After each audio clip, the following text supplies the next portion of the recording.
சப்பாத்தி தான். எனக்கு பூரி தான். சப்பாத்தி தான். ரெண்டும் விளக்கெண்ணையா? அப்போ நாளைக்கு பாத்ரூம்ல தான் எல்லாரும் விளக்கு. நீ பெரிய பெரிய உங்கள் எல்லாம் காபி ஸ்மெல் வராது. Coffee taste. நான் காபி தூள் போடுறோம், டீ தூள் தான் போடுறோம். டீ தூள் ஸ்மெல்.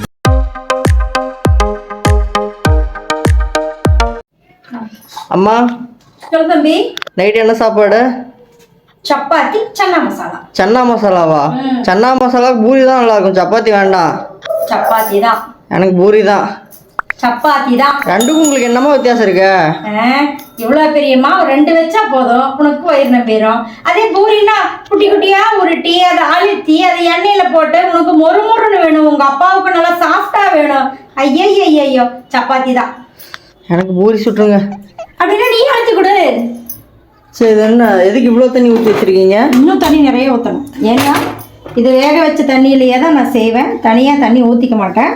பாருங்கள், காலையில் ஊற வச்சேன். இது வந்து ஒரு 150 கிராம் இருக்கும். அது கூட குட்டி குட்டியாக 3 உருளைக்கிழங்கு, அதாவது பொட்டுக்கடலை வந்து கம்மியாக சேர்த்தணும், அதுக்காக குட்டி குட்டியாக. இது வந்து ஒரு 5 பேருக்கு உண்டான அளவு. நாளைக்கு காலையிலையும் சேர்த்தியா? இல்லை உங்கள் அப்பாவுக்கு சன்னா மசாலா செஞ்சால் திரும்ப காலையில் தோசைக்கும் செஞ்சு கொடுக்கணும். அந்த அதே குழம்ப சூடு பண்ணி தோசை ஊற்றி கொடுக்கணும், உங்கள் அப்பாவுக்கு ரொம்ப பிடிக்கும். கொஞ்சமாக விளக்கெண்ணெய். விளக்கெண்ணையா? அப்போ நாளைக்கு பாத்ரூம்ல தான் எல்லாரும். விளக்கெண்ணங்கிறது அது குளிர்ச்சிக்காக சேர்த்துறது, சீக்கிரமா வெந்து வரும், குளிர்ச்சிக்காக சேர்த்திக்கிறது. சொல்றாங்க விளக்கெண்ணெய் சாப்பிட்டா பாத்ரூம் வரும்ட்டு. அது விளக்கெண்ணெய் மட்டுமே குடிச்சாதான் ஈஸியா சும்மா லகலகன்னு போறதுக்கு. இது அப்படியெல்லாம் இல்லை. கொஞ்சமா உப்பு. எப்பயும் குழம்புல உப்பு சேர்த்திக்கிட்டா நம்ம இப்படி கை மேல கொஞ்சம் தண்ணி ஊற்றிக்கணும், டேஸ்ட் நல்லா டேஸ்ட் கொடுக்கும். அதான் கை கழுவுறதுக்கு. நீ எது கழுவுனாலும் நீ இப்படியே சொல்லு, மிக்ஸி ஜார் கழுவுனாலும் கழுவிட்டீங்கன்னு சொல்லு, எதுனா அப்படியே சொல்லு.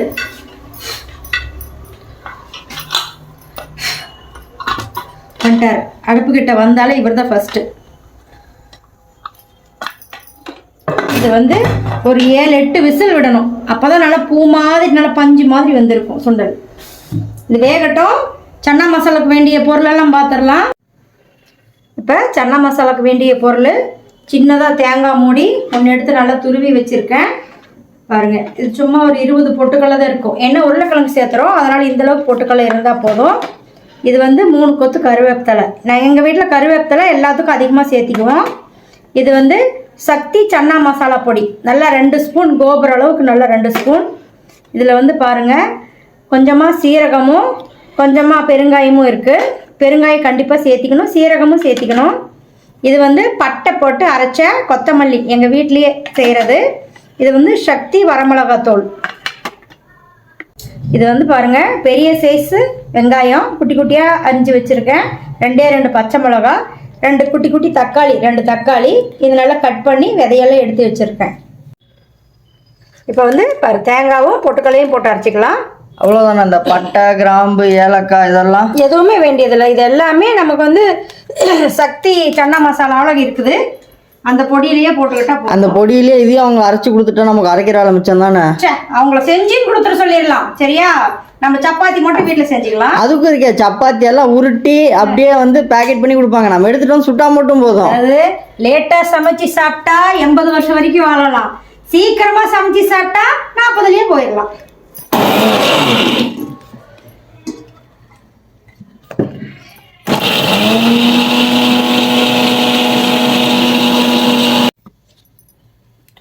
பாருங்க, நல்லா அரைச்சி வந்துருச்சு.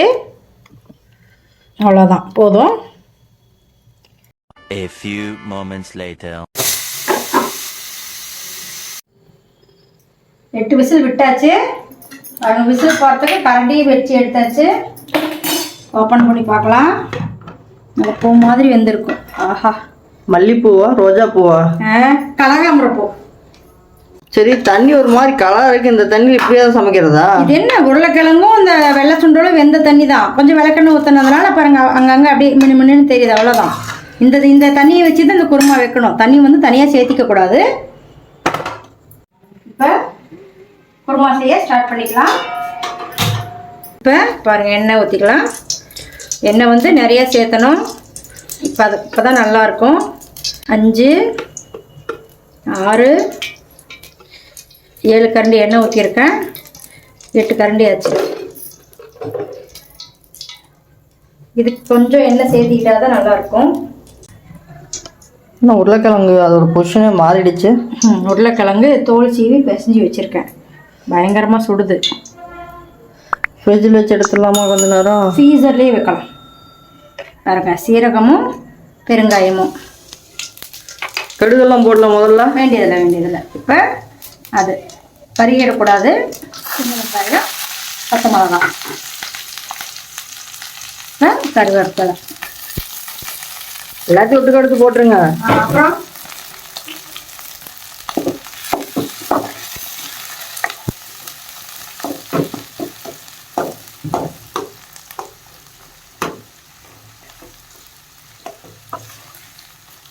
பச்சை மிளகா 2 போதும். உங்களுக்கு காரம் கம்மியாக வேணும்னா 1 கூட சேர்த்திக்கலாம், தப்பில்லை. எங்கள் அம்மாவோட வந்து இது என்ன பெட்டி? புதையல் பெட்டி.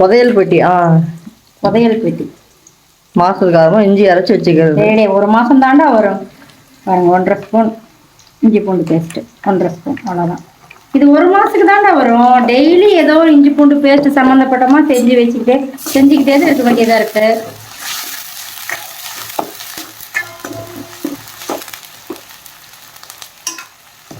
கொஞ்சமாக இந்து உப்பு. இந்து உப்பா? இந்து உப்பு. அது என்ன இந்து உப்பு? இது ரொம்ப நல்ல உப்பா. மளிகைக்காரர் இந்து உப்பு, சந்து உப்புன்னு இருக்கும். அடுப்பை கொஞ்சம் சிம்மில் வச்சுக்கலாம். இஞ்சி பூண்டு போட்டால் டீயும் கொஞ்சமாக சிம்மில் வச்சுக்கிட்டு டீயும் காப்பியும் கிடைக்கும். டீயும் காப்பியெல்லாம் கிடைக்காது, தீஞ்சிரும். கிண்டல் பண்ணுறதுக்கு மட்டும் எண்ணெய் நல்லா பிரிஞ்சு வருது.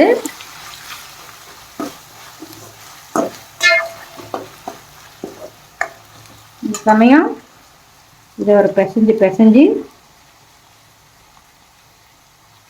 கொட்டையை எடுத்துட்டு தக்காளி பழம்.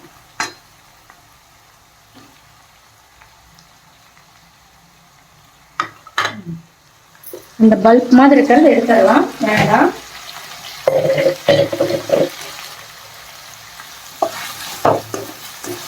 இப்போ இதுக்கு இந்த தக்காளியாக கல்லு போடுமா? ஆமா,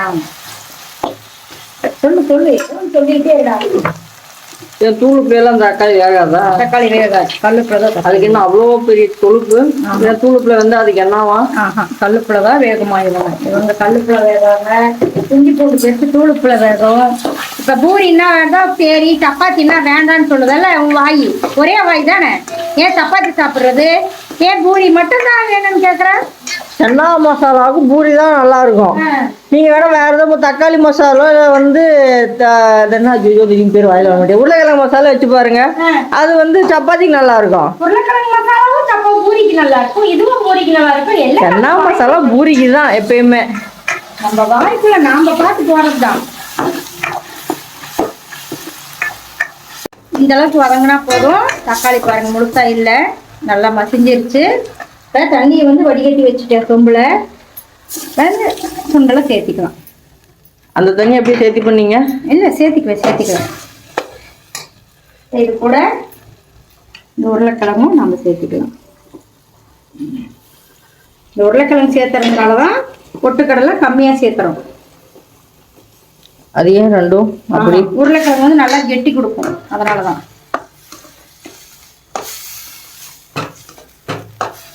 இப்போ அதில் 4 அப்படியே போட்டுருங்க. கொத்தமல்லி பட்டையும் வீட்டில் அரைச்சது. இது வந்து சக்தி வரமிளகாத்தூள். இது வந்து சக்தி சன்னா மசாலா. அந்த சன்னா மசாலா போடுறாங்க, இது பேர் சன்னா மசாலாவா? ஆமாம். இதே நல்லா கலராக வேணும், காப்பி கொட்டை கலரில் வேணும்னா இந்த போட்டுருங்க. ஜிலே போட வேண்டியதில்லை. இந்த குக்கரில் சுண்டல் வேகுதில்ல, வேகும்போது நல்ல காட்டன் துணியில் கொஞ்சமாக டீ தூள் கட்டி உள்ளே இறக்கிட்டா போதும். நல்ல கலர் நல்லா கலராக வரும்பா. நான் ட்ரை பண்ணியிருக்கேன். நல்லா அந்த ஒரு மாதிரி ஒரு ஸ்பூன் டீ தூளை நல்லா காட்டன் துணியில போட்டு காட்டன் நூல் போட்டு கட்டி அந்த சுண்டல் வேகும்போது உள்ள இறக்கிடணும். சின்ன குட்டி முடிச்சா போட்டு இதில் இறக்கிட்டு நல்லா விசில் வந்ததுக்கப்புறமா இப்போ 7 விசில் 8 விசில் விடுறோமா, விட்டதுக்கப்புறமா குக்கர் ஓப்பன் பண்ணும்போது அந்த முடிச்சை எடுத்துடலாம். எடுத்துட்டு அது வந்து நல்லா கலர்ஃபுல்லாக இருக்கும், நல்ல காப்பி கொட்டை கலரில் இருக்கும். நீ பெரிய பெரிய சுண்டல் எல்லாம் காபி ஸ்மெல் வராது, காபி டேஸ்ட். நான் காபி தூளாக போடுறோம், டீ தூள் தான் போடுறோம், டீ தூள் ஸ்மெல்லாம் வராது. பாருங்க நல்லா கொதி வருது, ஸ்மெல்லும் நல்லா அடங்கிருச்சு, கார ஸ்மெல்லு. இப்போ அடுப்பை நம்ம ஸ்லிம்மில் வச்சுட்டு அடைச்சி வச்ச தேங்காய் விழுதை சேர்த்திக்கலாம்.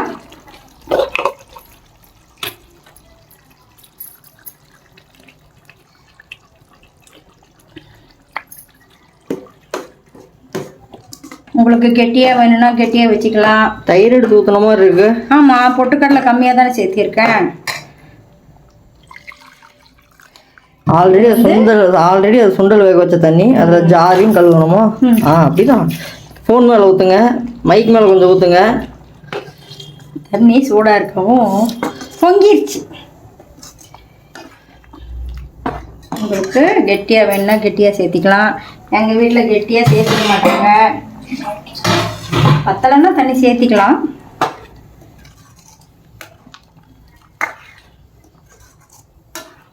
ஆனால் அடி பிடிக்கக்கூடாது, அடி பிடித்தால் டேஸ்ட் மாறிவிடும். இப்பயும் சொல்கிறேன், பிரியாணியில் அடி பிடிச்சாதான் டேஸ்ட் நல்லா இருக்கும். அது வேறு டேஸ்ட்டு. பிரியாணி, இந்த உப்புமா கிளறேன் பாருங்க, உப்புமா இதுக்கெல்லாம் அடி பிடிச்சா நாங்கள்லாம் சண்டை போட்டுக்குவோம். அம்மா அடி பிடிச்சது தாம்மா எனக்கு வேணும் அப்படின்னு. ஆனால் இது அடி பிடித்தால் நல்லா இருக்காது. ஆனால் சில விஷயம் நம்ம மத்தியானம் பண்ணி நைட்டு சாப்பிட்டா சூப்பராக இருக்கும். அந்த சோயா இருக்கேமா ஞாபகம் இருக்கா? நைட்டு பண்ணி நாளைக்கு காலையில் சாப்பிட்டா சூப்பராக இருந்துச்சு தானே? அந்த சோயால எல்லாம் அந்த டேஸ்ட் எல்லாம் இறங்கி சூப்பராக இருந்துச்சு சாப்பிட்றதுக்கு. நைட்டை விட காலையில் சூப்பராக இருந்துச்சு. அது சொன்னாரு, சாயந்தரத்தோட காலையில் தாண்டி அம்சமா இருக்கு அப்படின்னாங்க. ஒரு புதி வருஷம் அவ்வளோதான். நான் அந்த கொதி வந்து அரைக்கிடலாமா? அரைக்கலாம். நல்லா கொதிக்குது, அவ்வளோதானா? இருப்பா, கார ஸ்மெல் அடங்கிருச்சான்னு பார்த்துடலாம்.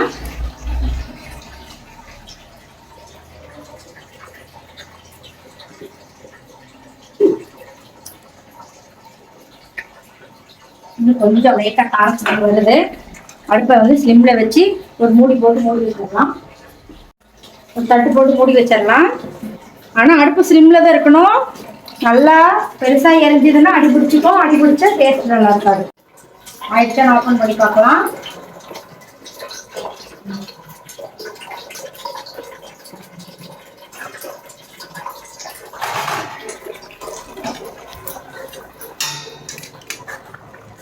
அடி பிடிக்கல. அடுப்பு வந்து ஜாஸ்தியாக எரிஞ்சு அடி பிடிச்சிக்கும். அதனால தான் ஸ்லிம்மில் வச்சு பார்க்கறது. இதே ஒரு 1/4 மணி நேரம் விட்டால் போதும். அதாவது அடுப்பு அணைச்சதுக்கப்புறம் 1/4 மணி நேரம் விட்டால் போதும், நல்லா கெட்டியாயிடும்.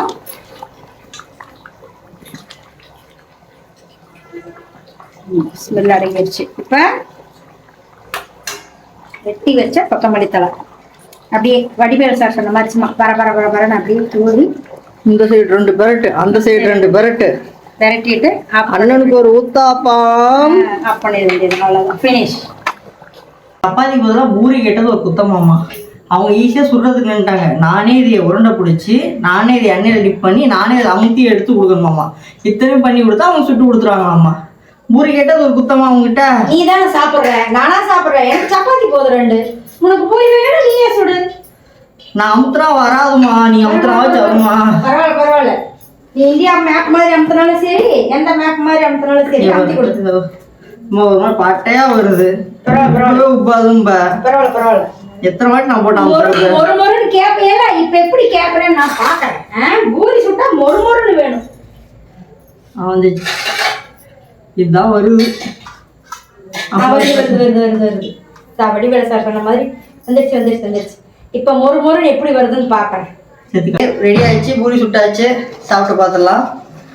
இந்த பூரியை பிச்சு இந்த சன்னாவெல்லாம் அப்படியே இந்த சன்னாவோட, சன்னா மசாலாவில் இந்த சன்னாவோட எடுத்து சாப்பிட்டாச்சு. ஊறுது வேற லெவல். 10 பூரி சாப்பிடலாம். சூப்பராக இருக்குது.